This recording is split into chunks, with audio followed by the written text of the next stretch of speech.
ચંદુ યાર, આ મસાલો તો જો, આ ચૂનો નાખવું ને ચેટલો ટાઈમ વેસ્ટ થાય યાર. આ તાનસન જો આમ તમાકુ નાખીને આમ ઓરી દેવાની એટલે વાત ખતમ.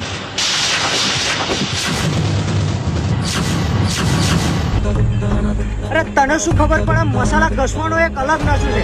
એ માવો હાથમાં લીધો હોય અને એનું રબર સડ ખોલી અને માવાના ખોલીને જયારે સુગંધ લઉં છું ને તો તારા રોમ ની અંદર આમ કરંટ આવી જાય છે.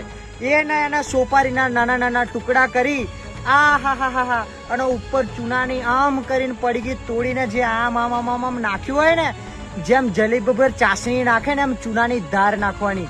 અને એને ઘસ્યો હોય, જયારે ગોરીના ગાલ ઘસતા હોય અમે મસાલાનો ઘસ્યો હોય ને, ગરમ લારા જેવો થઈ જાય ને ત્યાર સુધી ઘસ્યો હોય અને એને આમ કરીને પકડીને 4 દાણા મોઢામાં રાખીએ ને તો આખા રોમ પ્રસરી જાય છે.